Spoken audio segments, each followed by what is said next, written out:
కదా అల్లా ఎక్కడున్నాడని చెప్పుకున్నాం. అల్లా మనం అర్ష్ మీద, అర్ష్ పైన. ఇప్పుడు పైనుంచి కిందకు వద్దాం. అర్ష్ కింద ఏముంది? ఇందాక కింద నుంచి పైకి వెళ్ళాం, ఇప్పుడు పైనుంచి కిందకి మీరే చెప్పాలి. అర్ష్ కింద ఏముంది? స్వర్గం ఉంది. స్వర్గంలో అక్కడ ఏ స్వర్గం ఉంది?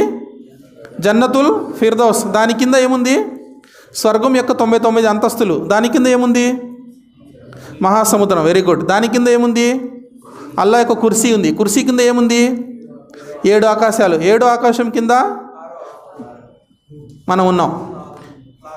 లాస్ట్ ఇంకా మనం ఉన్నాం. మనకిది ఫస్ట్ ఆకాశం. ఇటు నుంచి చూస్తే అర్థమైందా? మనం ఉన్నాం. అర్థమైందా ఇప్పుడు? మరి ఈ సృష్టి అంటే సైన్స్ దృష్టిలో మనకు రాత్రి కనిపించేదే. రాత్రి నక్షత్రాలు కనిపిస్తాయి కదా, అదే సృష్టి సైన్స్ దృష్టిలో. వాళ్ళు ఏదైతే తెలుసుకున్నారో అంతవరకే, ఇంకా మిగతా సృష్టి కాదు. కానీ ఒక విశ్వాసి దృష్టిలో సృష్టి అంటే 500 సంవత్సరాల ప్రయాణం మొదటి ఆకాశం, మళ్ళీ ఆ ఆకాశము మందం ఎంత?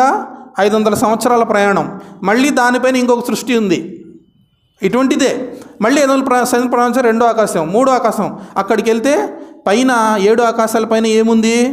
అల్లా యొక్క కుర్సీ ఉంది. కుర్సీ పైన ఏముంది? ఒక మహాసముద్రం ఉంది. ఆ సముద్రం పైన ఏముంది?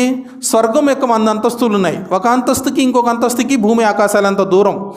తక్కువ పుణ్యాలు చేసుకున్న వాళ్ళు కింద అంతస్తులు ఉంటారు, ఎన్ని ఎక్కువ పుణ్యాలు చేసుకుంటే పైకి వెళ్తారు. ఈ 100 అంతస్తులు దాటి పైకి వెళ్తే పైన అన్నిటికన్నా పైన ఏముంటుంది?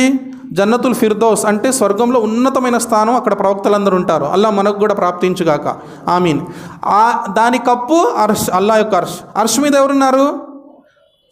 ఇప్పుడు విశ్వాసి దృష్టిలో సృష్టి అంటే ఇదంతా వస్తుంది.